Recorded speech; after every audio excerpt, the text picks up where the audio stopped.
So 20 books already. Yeah, pretty amazing. Can't believe it. I've read 20 books in less than a year, and all running books as well.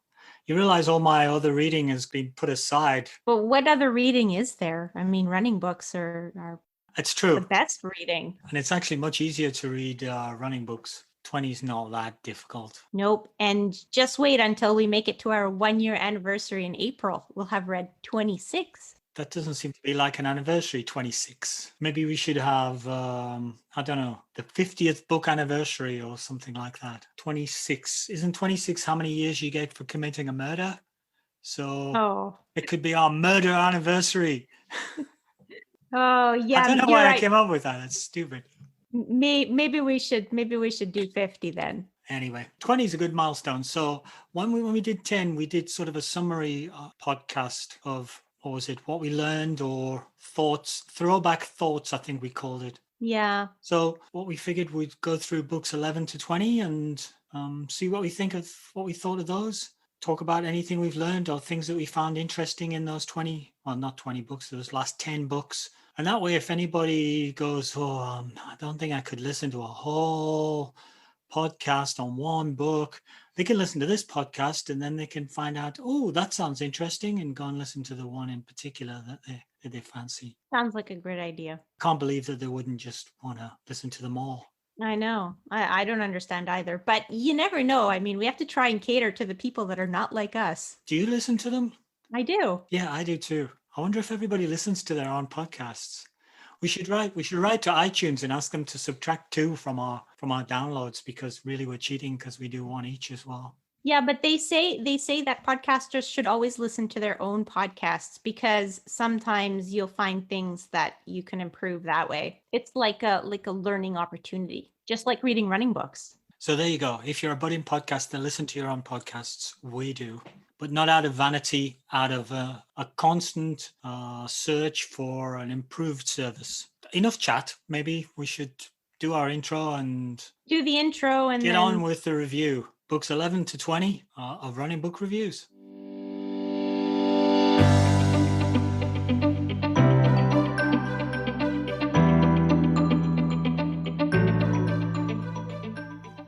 So hi, and welcome to the Running Book Reviews podcast, where we review running books to help you decide if you'd like to read the book for yourself. We also hope that listening to us chat about running can help keep you motivated about your own running, or maybe inspire you to try something new. My name is Liz, and with my co-host Alan, we're going to do something a little bit different, but not so different if you've been with us since the beginning.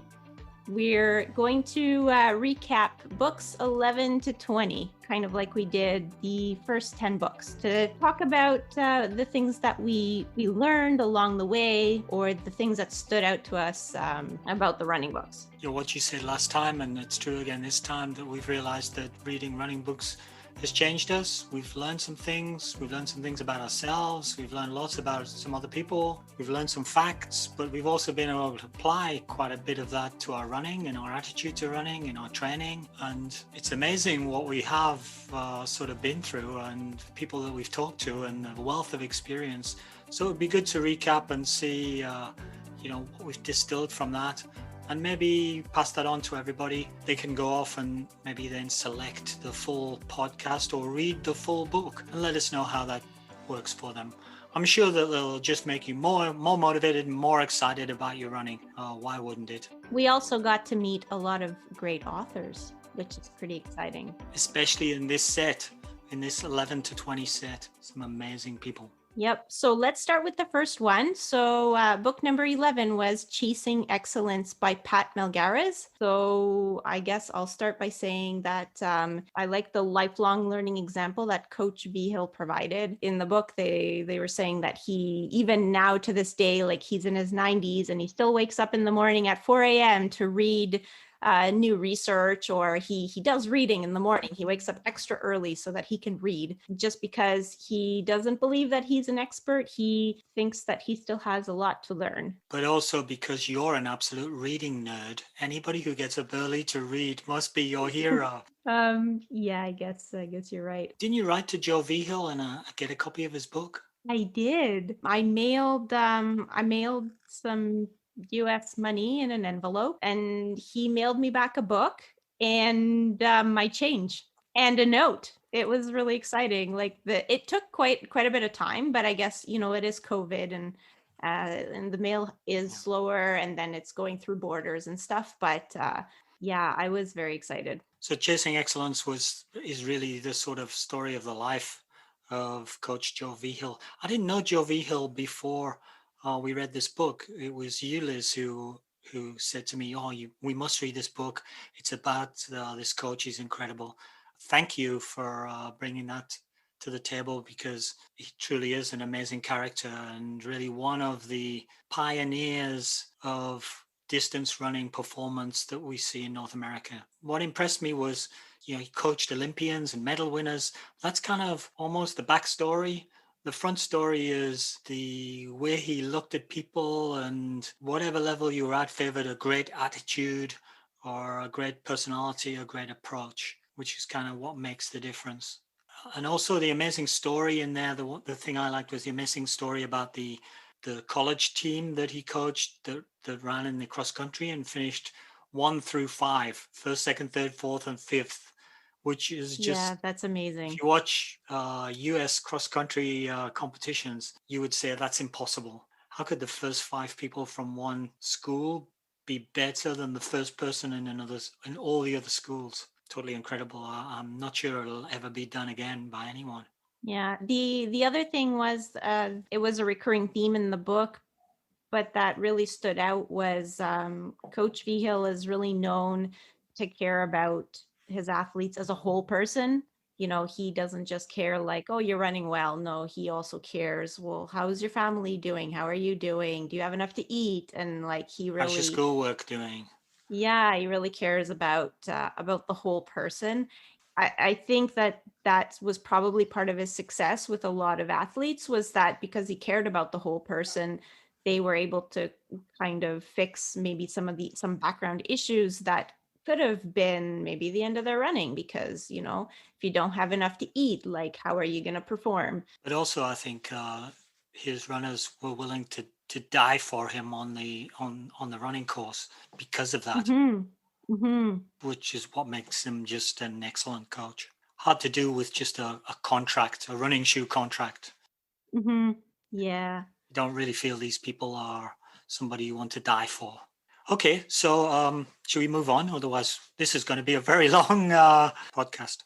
Yep. So number 12, book number 12 was Run to the Finish by Amanda Brooks. What are your thoughts on this, Liz? So the one message that stood out for me, well, there were two. So the first thing I loved when she said, if you run, then you are a runner, Yeah, because that's it what I've was got first on my list. You are a runner! Exclamation mark. Yes, because I feel like, you hear it all the time that runners that just started, or maybe like, I'm going to put in air quotes, only run a 5K, they tend to think that they're not real runners, whatever that's supposed to mean. But what she says is, nope, if you run, it doesn't matter what pace you run at. It doesn't matter if you take walk breaks during your run, you are a runner. It reminds me of the story of your partner Andre when he came to the Philadelphia Marathon with us. We were all a bunch of people running the marathon, and he was running the half marathon, and he kept saying, "Oh, I'm only doing the half." So it became the joke of the weekend. You're only doing the half. Mhm. Okay, so are we having coffee? Andre, half a cup of coffee for you because you're only doing the half. It was kind of Yeah. like that Yeah. all weekend. Yeah. It's a good thing nobody was listening to us, because they would have thought that you were really mean to Andre. But it was I he think he found was it laughing. funny. Yeah, he was laughing. So that's the important thing. So when you decide to make fun of someone, you have to make sure that it's the right type of joke. So the other thing that I got from this book is that I kind of like that she mentioned was the perfect training plan is the one that is sustainable. So it's the one that you're actually going to do. That means, if you set yourself up a big training plan and you run out of time, or sometimes the task is so daunting that you end up not doing anything. So let's say, for Yeah. example, you have a weight training plan that you're supposed to do 3 times a week, and it takes like 1 hour at the gym, and you have to go to the gym and come back. And so it takes 2 hours of your day. Sometimes that'll fall to the wayside pretty quickly. Whereas if you take something that's like a 20-minute weight-based strength training program at home in your living room, but you do it 3 times a week instead of Yeah. sporadically, then that'll give you in the long term, it'll benefit you more. Yeah, and the thing that counts is consistency rather than necessarily the best perfect system.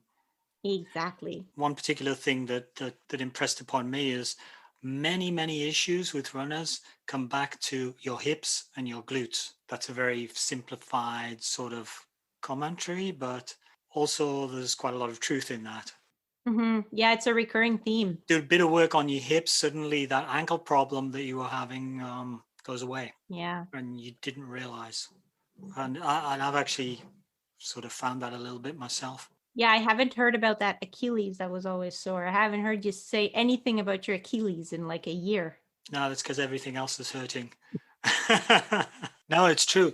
It's true. I've been doing more work on hips and glutes as well as strengthening exercises generally. So, and that's been helping with a lot of muscle problems that I've had in the past. I would say Run to the Finish is a good general resource for not a new runner, but an average, getting into it runner. Okay, I can run a bit now, and what about this? What about that? What about gear? What about distance? What about endurance? What about food? What about clothing? Yeah, she touches on all of those topics. So, do you want to get on to the next book, which was really exciting? Win at All Costs by Matt Hart. Yeah. I should probably talk about this. I'm the one who's vehement about this a little bit. Well, Win at All Costs, for people who don't know, basically talks about the culture of deception within the Nike Corporation, and in particular centering around Alberto Salazar and the Nike Oregon project, the lauded jewel in their athletics crown, which turned out to be somewhat poisoned by the fact that Alberto Salazar seemed to, with Nike's okay and permission and support, to be pushing the limits just too far. I think the thing was, it pointed for me towards the sorts of cultures that develop, that continue to get rewarded. So we see Nike's shares going well, they're still selling shoes. Everybody wants to wear their shoes because they're the best, and nobody comes out and says anything against Salazar. And Nike don't say anything against Salazar, and Nike don't seem to get any negative consequences of having supported a group of professionals in an inappropriate manner, develop their own culture.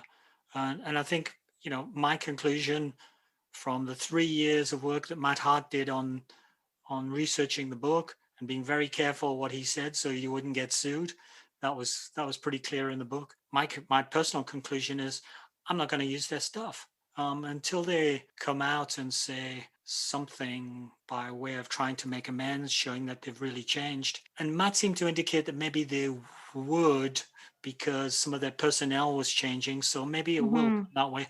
But in the meantime, I'm not going to run in their shoes. I like the new Saucony shoes that have come out, and they work great for me. Saucony have signed up to the Clean Sport Collective, so they've actually publicly declared that they're Committed to clean sport. exactly. So why wouldn't I support them? I think that's the best way that you can, as an individual, you can signal dissatisfaction with certain things. Put your dollars in a good place. Yeah, for sure. That's one way, because if it never hurts their pocketbook, I guess it's less incentive for them to change. Yeah, I think from what we heard, I mean, I think there are, it's like the people at the top. Well, maybe we're not always doing the ethical thing, but it doesn't mean that Nike didn't have a lot of good people working there as well.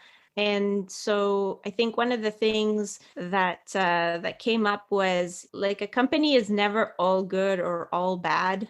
That's true. That's very true. And they did do some things that were very good, which Matt actually brought up, was they've invested a lot of money into running, into athletics.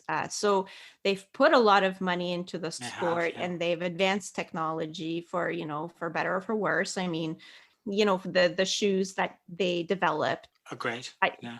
They're great. I mean, I guess it sort of revolutionized running shoes, really, which, running shoes were always kind of the same. You had like an EVA foam, and then you had an upper, and you had laces, and put them on your feet, and you go for a run. And they sort of changed that. Now, you have shoes that they're using different foams and carbon plates and different uppers. And I guess they sort of started that whole thing. Not that other companies weren't looking into it as well, but I guess they were the first one to market it. It's kind of a shame because this book sort of, made me realize, like, it made me a little conflicted. It's sort of like, well, I don't think I'll be buying any Nike running shoes for a while. But at the same time, it's too bad because, like, they do have, they've done some good things. It's just that they've done really bad things as well. So I think I can't get away from, listening to Kara Goucher, who's yeah, one of your heroes. she I think I is. heard her on a podcast saying basically, if you're buying their shoes, you're funding the appeal for Salazar. Yep. His appeal's been delayed. It should have come out in November, but I hear it's going to be March now. Yeah, I haven't heard anything about it. Yeah. Yeah. So anyway, all that, I guess what we both learned was maybe we don't feel like we should be buying Nike running shoes for Yeah. now. The story was a fantastic book. I mean, it's a bit like spy novel almost, wasn't it? It was really good. So I guess do you want to go on to Born to Run Yeah. Book number 14. by Christopher McDougall? Christopher McDougall. We actually did a double dip on Christopher McDougall because we said, wow, we should really talk about Born to Run. Let's get Christopher McDougall to come on and talk to us. Christopher McDougall said, oh, yeah, super happy to come and talk to you, but I'd kind of like to talk about my new book, Running with Sherman. And we said, no problem. We'll talk about Born to Run. It's a sort of 10-year-old book now. And we'll get you on afterwards to talk about Running with Sherman. So we sort of did a Christopher McDougall double dip where we talked about his book, Born to Run, and then he came and spoke to us about Running with Sherman afterwards. So back to Born to Run. Well, if you're listening to this podcast, you're probably a runner or you're interested in running. And as book nerds, I think both of you and I would probably say, how come you haven't read Born to Run yet? Yeah. Even non-runners read Born to Run. It's the book. It's the book. For people who don't know, it talks about the Tarahumara tribe in the Copper Canyons in Mexico, who seem to be naturally gifted endurance runners running in minimalist shoes. And then we got the minimalist revolution that came out of the debate about running free, enabling you to run with the right posture and those kind of things. Christopher McDougall told us that he invented chia seeds because the Tarahumara eat those, and before the book came out, no one in the Western world ate them, and now everybody does. It's true. And basically, then there's the epic adventure where Caballo Blanco, Micah True, who effectively becomes almost adopted into the Tarahumara culture, organizes an epic race in Mexico and invites some USA ultra trail specialists to come and compete with some of the locals. And the main epic character there is Scott Jurek. And so we get to see Scott go against some of the best Tarahumara natives through some of their trails. All of that is all wrapped up in some epic characters and storytelling from Chris McDougall. And I think we sort of chatted with Chris a bit and realized that he's just an extremely skilled storyteller.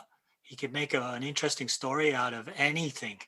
I think you could just go walk. I just go for a walk down the shops and come back and say, "Oh man, this guy, he's done this. Did you know that if you go down to the shops, you can come across this thing, and there's a history behind it, and blah blah blah." Certainly, you're in a different world, the world of Christopher McDougall's storytelling. You have anything else to add on Born to Run?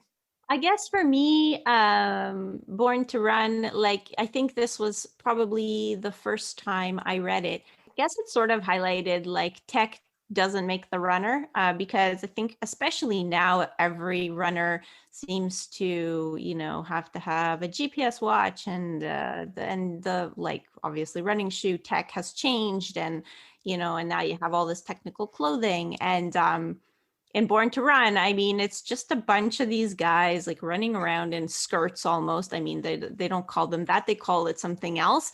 And these sandals that they make out of like old tires just to protect your feet. And you know, they go out and they run, I mean, 50 miles just like that. So yeah, I think that was sort of the kind of the message for me, was sort of sometimes maybe we need to take a step back and not focus so much on the tech, even though tech is fun, and it has its place, but at the same time, it's not what's going to make the runner.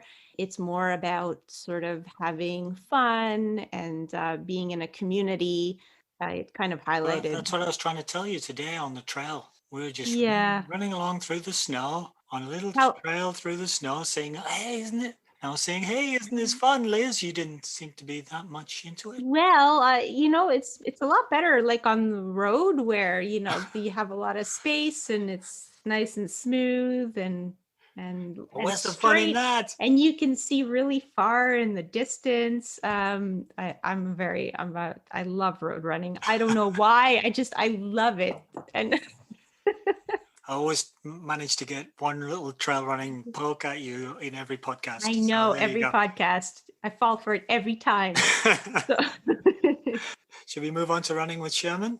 we have Book lots of number 15. communities in community is a thing in road running as well. You know, the road running community can be very Hey, look, I'm not knocking together. the road running. I'm not knocking the road running. I like road running as well. But I have to say that trail runners always look like they're having a good time.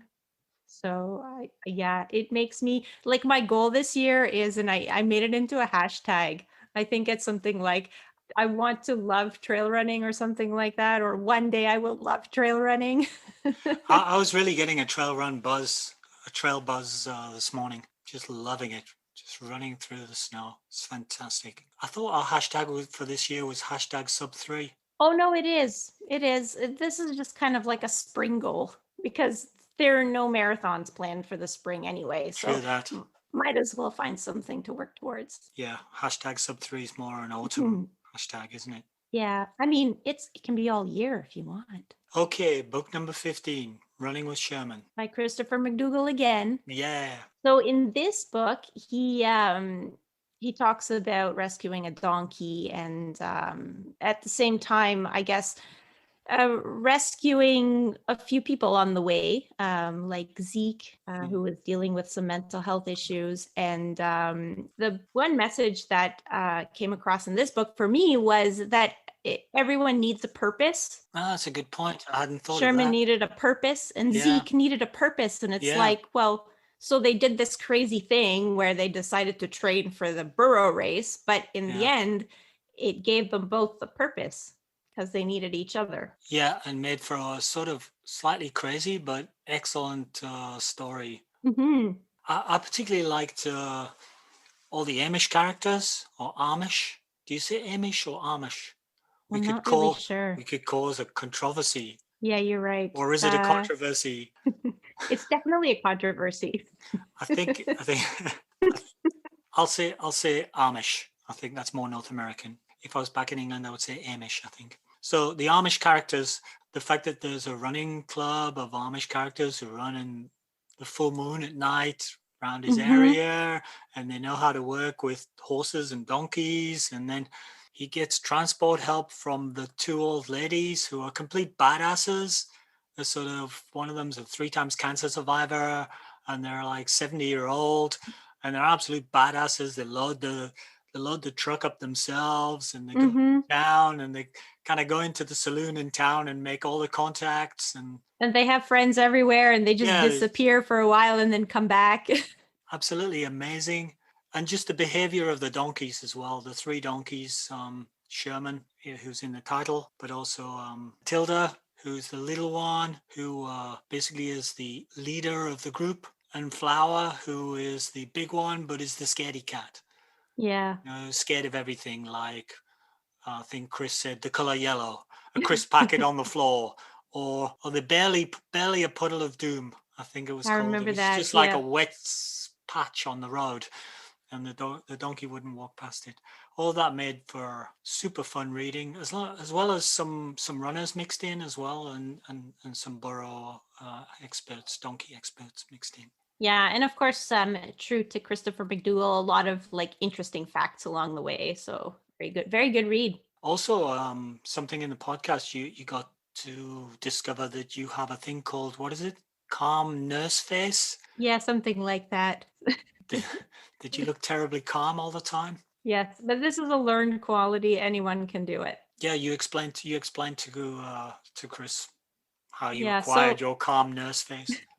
yeah, you acquire it by osmosis from other nurses by working with them for a while. There you go. So yes, it's definitely a learned skill because I don't think it comes like you don't come born with it or anything. I don't know. I don't know these things. Yeah, I'm sure you don't. So, but you'll have to listen to the podcast for that aside. And if you like great stories, Running with Sherman is good storytelling. Mm-hmm. Book number 16, The Comeback Quotient. The Comeback Quotient by Matt Fitzgerald. Yep. Matt Fitzgerald coming back. Matt Fitzgerald becomes the first author to make an appearance in both of these reviews, because the 1 to 10 review had his other book, Running the Dream, and then his new book, Comeback Quotient. He seemed to have written 2 books in a year. Yeah, he did. And yeah, that I was haven't even impressive. written 1 book in a lifetime, and he can write 2 in 1 year. Pretty impressive. What did you get out of the book? Well, I think apart from lots of stories about some very super athletes who did amazing comeback type attitudes, and some ordinary people who did some very amazing comeback attitudes, approaches, the thing fundamentally that I got was the approach of being an ultra realist. I think he sort of coined the term ultra realist in the book, and the fact that people can have setbacks, but they don't go, well, my world's ended. Well, no, your world hasn't ended. This thing has happened to you, and it's put you somewhere that you didn't anticipate being. Okay, so now you're there. So what is the possibility? What's the realm of possibility of things that you can do that will not help you to necessarily break the world record or succeed in whatever you're doing now, but take you from where you've ended up to the best possible place. The best possible place might be just finishing the race rather than giving up. The idea being that people who are fantastic at comebacks have this attitude of ultra realist or ultra realism, where they go, okay, yeah, my legs hurt, but I can't move, so I'm going to do this. Okay, I can do that. I'll do a bit more. And instead of saying, well, my legs hurt, I've lost the race, I'll drop out. Yeah, exactly. And it's also not about ignoring that something is not going as planned, not being like, well, no, I don't have this pain in my leg. This isn't happening. Like, this can't be. Yeah, you don't go into denial, you accept. Yes, it's like it's about accepting reality or the reality of the moment. Yeah, basically I want to be an ultra realist, and one of the reasons is because, you know, all the examples that he showed in the book of all the athletes that made these like spectacular comebacks, it basically shows that the race is never over until it's over. So sometimes, you know, you don't know what your competitors, what, you know, what they're feeling or what's happening, and you don't know if in 5 minutes you're going to feel better. You know, like in the marathon, there's always that, Yeah, sometimes there's that time when you feel kind of like, oh no, I'm getting tired, and I'm kind of feeling tired a bit early, and then you can either spiral into, oh no, this is gonna, I'm not gonna achieve my goal, or you can just be like, okay, well, how would I get through this period of being tired? Well, maybe I'll try and take a gel and see if that helps. And then you can try and take a gel, and then you know that it takes about 30 minutes. So you're like, okay, I'm going to do what I can for the next 30 minutes. And then, you know, you take it step by step and stay in the present, because sometimes you never know, like maybe in 5 kilometers, you're going to feel good again, and you're going to be back on pace. And maybe overall, you know, you might still achieve your goal, or you might not achieve your goal, but maybe you're not going to crash and burn like you think you will. Definitely something that I'm going to keep in mind for our #sub3. I was thinking about this week's tempo session, just as you were talking about it there. That was quite hard. And I felt really depleted at the end. I had such a Yeah. hard time getting home. Yeah. I think you had a particularly physically difficult time, but my concern was that you would let that do something mentally to you when in fact, all year training's been going really, really well. And now we're in the middle of winter and we've got all sorts of difficult situations. We're wearing huge clothes, doing certain amount of isolation, running on surfaces that are icy. I think, Yeah, icy one day and then 1 foot of snow the next day, and not really knowing like what pace really means because so you had to channel your inner Matt Fitzgerald. I Yeah. tried really hard. So next book. Moving on, Running Home, Katie Arnold. Do you want to lead off on this one? Yeah, so I mean, Katie Arnold's book was amazing. It was a great read. I think in terms of running, what I got out of it is that the best state to be in is flow state. Yeah, yeah. Yep, love flow state, and trying to stay in the moment can help you get there. So I think those are sort of the lessons that I guess I take away from that and from our conversation with Katie. Yeah, I mean, Katie was a wonderful person to speak with. I feel blessed to have just had the ability to talk with her about a book. Her book is extremely, extremely honest and raw Mm-hmm. in terms of the difficulty she had dealing with her father's death when she was going through postpartum depression and kind of spiraled out of control. I don't know how people can write books like that. I don't think I could just tell the whole world about that. Maybe it's part of the healing process to some extent. Your running was her savior in terms of her mental health at one stage.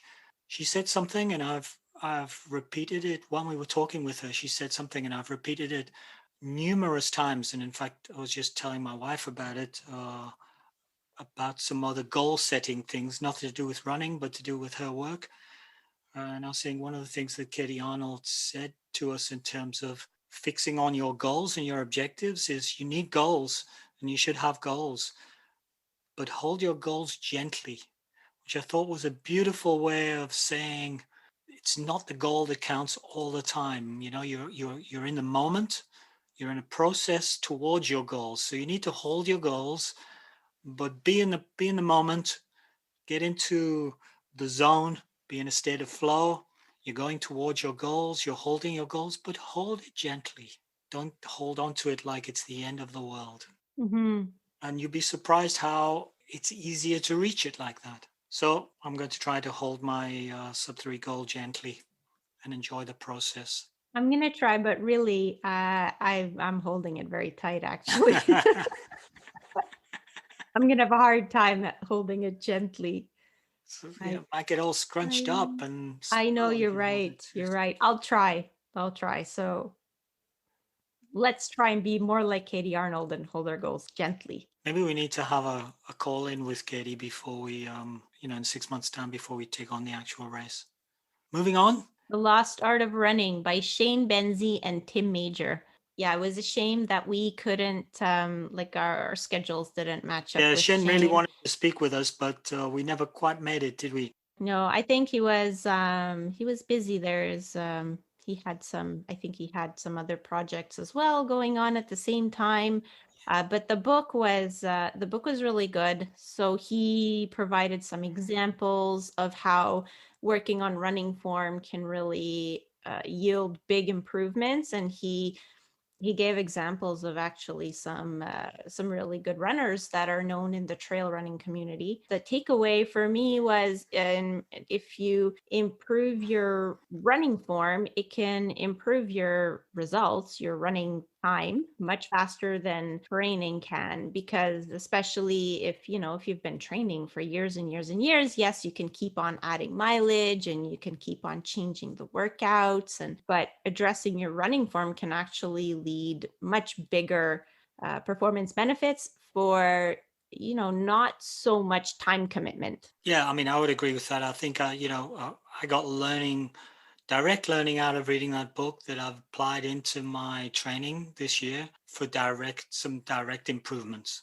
Mm-hmm. The idea of changing your form is that what you do is you're basically using your fascia system rather than your muscles, using the natural elasticity of your tendons and your fascia, and taking a form which allows it to flex and basically give you free energy during your running process. So I've been trying to apply some of that, and along with increased mileage and better sleep and less stress in my life, that's all generating benefit, I think, this year. Mm-hmm. Given that I should be in quite sharp decline at my age, to be kind of having a year where I've been improving has been, for me, well, wonderful, completely wonderful, Mm-hmm. very unexpected. So Just some when of you thought you reached your limit, you exactly, just realized that you you actually know, didn't. I'm at an age where I'm not going to get any better VO2 max. I'm not going to get any better training benefit in terms of inherent performance. In fact, those should be in decline, but I've been able to stop that and actually reverse it a little bit, and because of taking focus towards form, strength. Thank you, Jay DeSherry, from last time's review, Mm-hmm. from some exercises and adding speed without having to put any extra energy to get it. But I've got to wait, of course, for 7 months for my fascia system to regrow into its new form. Mm-hmm. So I've got to keep it. I've got to keep up the practice for 7 months before it'll become Got a to keep natural. running tall. Yeah. So thanks, Shane. If it's a good book, and his book actually contains practical advice as well. We went Mm-hmm. away and filmed each other on our cameras, Yep. looked at it ourselves, and thought, "Oh my God, is that how I run?" I have this Yeah. mental image that I'm running like more or less a mixture of Kenenisa Bekele and Eliud Kipchoge. But then when I look at myself, I look more like, I don't know, a Russian grandmother or something like that. So I'm trying to go from that back to more the Kenenisa Bekele. Okay. Yeah, Shane's cues, like he's got a whole list of cues, because basically it's not one item, Yeah. it's your whole body. So for you, I know that you've been working on running tall. Yeah, head up, run tall. But there are lots of other things. And eventually I'll have the style of Kenenisa Bekele, which brings us on to book number 19. Out of Thin Air by Michael Crawley, which was a book all about his time in Ethiopia, and the Ethiopian running culture. Really, really great book. They have a very different view on certain things, like never once, this is one thing that stood out for me, was like never once did they say anything about talent. And they don't seem to believe that like you have to be born with talent. It's more like, no, you have to do the right things, and then if you're like blessed by God, then, and you've been doing the right things and you act in the right way and you're a good person, then you will, Be able to you'll have a access your full breakthrough. ability. Yeah. Yeah, yeah. So it's really interesting. And actually, I think that one of the main takeaways to that thinking is like, here in North America, we believe very much in talent. It's like, well, you're born with it or you're not born with it. Yeah. And I don't want to say that I completely ignored the fact that, if you're genetically predisposed to having a higher VO2 max, that like it's not better, because it is. But at the same time, there could be so many people sitting on the couch right now that actually have no idea How what their really good they potential are. is. Yep, Yeah. because they've never done the proper training, or, they haven't invested enough time. And I think that's kind of a lesson for all of us, and for us too. I think that Hmm. and you're seeing it now. It's like you're training in a different way and you're getting benefit from it, and you're not supposed to, theoretically, Yeah. because like we just mentioned, you Because when you're 62 years old, you're not supposed to be getting faster. no, you're not, and you are. So so there was some untapped potential there. And maybe your whole life you were walking around being like, yeah, but I don't have the talent to be a pro athlete. But I think we put too much emphasis on that. So that was one of the things Yeah. that really stuck out to me. Yeah. it was really interesting to see that for them, it's not even part of their vocabulary, the word talent. It No. doesn't, it's not like a criteria. It's about doing the right things. It's all about creating the right conditions, where they talk Hmm. about conditions being the external environment and their internal environment. Yeah, which is, to eat the right things and to train in the right locations. So that book really highlights sort of they train a lot on the trails, and I think Oh, they train on the yeah, trails, do they they? train. They train on the trails, which is one of the reasons why I decided that my spring goal should be to learn to love trail running, because I want all these benefits. Because the Ethiopians, it's discouraged for young Ethiopians to run on the road before the age of 18 because they believe their body is not developed enough and they Yeah. shouldn't be taking all that pounding. So they run, always on the forest floor, in the trails, on the No, gravel road, which they call Korokonch. Korakonch. Korakonch. um yeah, and they can, I mean, some of the greatest Ethiopians, they maybe only train like 1 day a week on the road for a fast training, Which and is the rest is amazing, huh? all, yeah, and they go and they do world records, and they win marathon majors, and they don't really train much on the road. So lesson to me, I need to love the trails. So You had your best marathon last year, not last year because that was 2020, but 2019, best marathon in 2019 after doing a short season of trail running and mountain running. yeah, true. Andre actually brings that up a lot. Yeah, he's going to get you into the mountains when the summer comes. That's for sure. The one thing that I retained, apart from all of that, from Out of Thin Air by Michael Crawley, was the team nature of running to the Hmm. Ethiopians. It's almost, I think Michael told us, it's all, to run on your own. To say, oh, okay, I need to go for a training run. I'll go out on my own. It's almost considered an insult, and that you're quite antisocial to be doing that. Hmm. Whereas sort of in the West here, you can't get people to come and run with you. They go, oh, no, no, no, you're too quick, or, oh, no, I'd be too much trouble. I'll just go and do my thing on my own. I'm not a real runner, etc. He turns up on day one in the country. He walks out into the park with his shoes on, and a group runs by and just grabs him. Yeah. Says, you have to run with us. What do you mean? And they're all faster than him, and he says, yes, but if you want to be changed as a runner, you need to run with other people.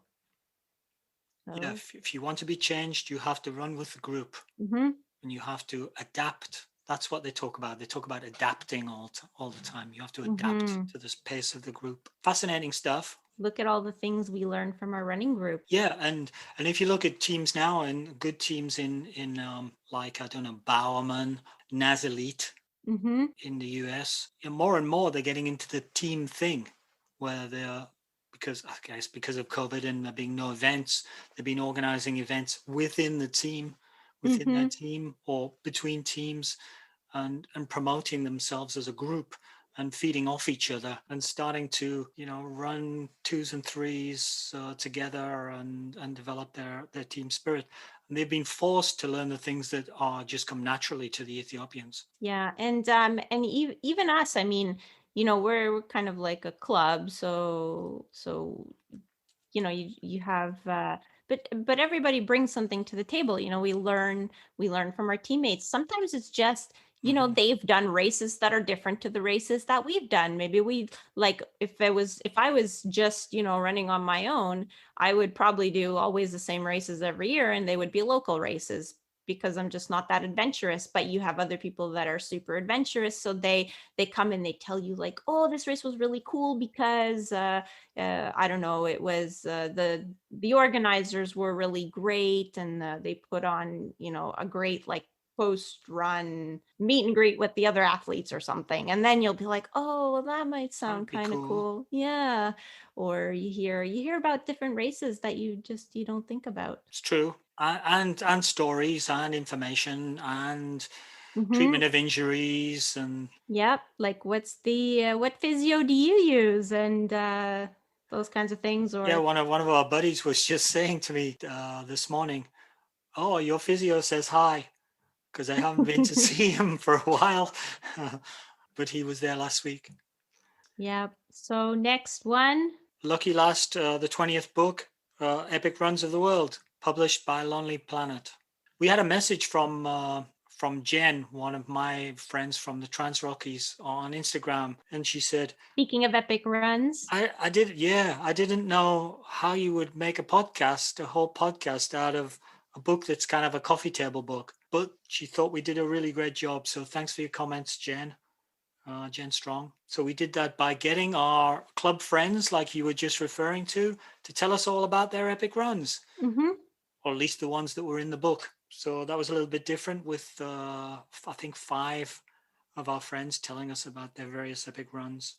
I think one of the things I learned during that conversation was there are some runs I might like to do that I didn't think I would, like Disney, for example, Mm-hmm. which has always seemed to me like a bit of a Mickey Mouse run. I guess it is. Pause for laughter. But listening to it actually sounds super fun. It would be Mm-hmm. super uplifting and quite enjoyable. What I learned as well is that wherever you go, in fact, and wherever run, there's the potential to have something epic in it. Either a person you meet or something you see. You can go to the Great Wall of China, and that's just epic in itself. You can go to Mm-hmm. Comrades, like we heard Nesta talking about, and that's just epic in itself.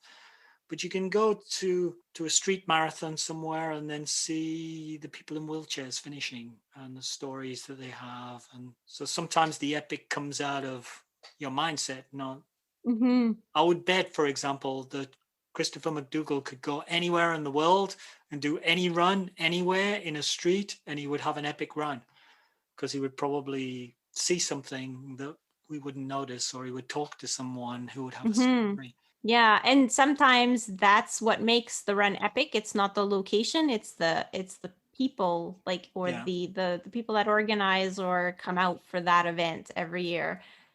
Sort of like that race in the Czech Republic that's dedicated to Emil Zatopek that maybe Yes. I mentioned that I might want to do. Yeah. The book also made me realize that once you start looking, there are epic runs all around you, and sometimes they're even in your backyard. Because I actually didn't expect Mount Royal to be in there. I mean, Yeah. I know that it's a tourist attraction, but having lived in Montreal, sort of at the base of the mountain for like 3 or 4 years, and having that was sort of our training venue every winter because it was safe from traffic, whereas like in the winter, the other places where we would run in the summer, they weren't cleared.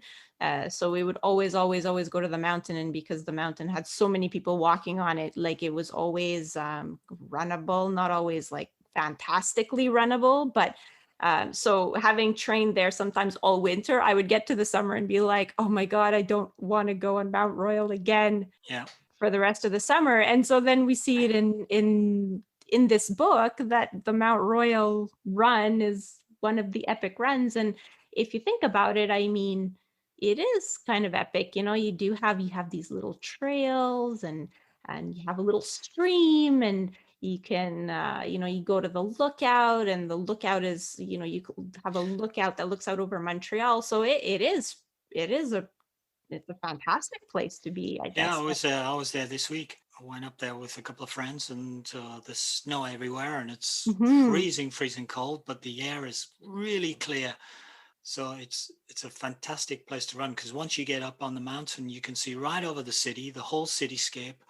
And then Hmm. beyond that, you can see the St. Lawrence River. And then beyond that, you can see some of the mountains in the distance towards the south, I guess. And so it just feels great. Every time we go, oh, wow, it's wonderful. It's super accessible. So everybody should think about where their little epic run is and Yep. appreciate it for what it is. And everybody has stories. I think, as we noticed when we talked to some of our club members, everybody who's been running for a while has a story. Maybe we need to work Yeah. out how to do more. Maybe we should do Epic Runs of the World Part 2 and have another 5 people come and talk to us about their epic runs. Could be an idea. Okay, so that's our books 11 to 20, our thoughts and our learnings. We hope people find that interesting, get a little bit of learning, or maybe just get a little bit of piqued curiosity so that they'll go off and listen to our full podcast on each of those books, which you're not obliged to do, but really we think you should. Mm-hmm. If you haven't listened to each one, you really need to listen to them in detail. And if you have time, read the book, because why wouldn't you? And I guess we'll have more books coming up very soon. We've got quite a few books in the works. There are more books than there is time to read. So we'll be doing what we can to bring you more exciting adventures of Running Books reviews. So thank you for listening to another episode of Running Book Reviews. If you'd like to leave us feedback about how we can improve the podcast or want to suggest a book that you'd like us to review in a future podcast, you can leave us a comment on social media. We're Running Book Reviews on Facebook and Instagram. On Twitter, we're reviews_running. You can also send us an email. It's just runningbookrareviews@gmail.com. You can follow us on social media to see any posts about new episodes when they're released. The podcast is available on all your favorite streaming platforms like Spotify, iTunes, iHeartRadio. All that good stuff. Bye for now. Bye.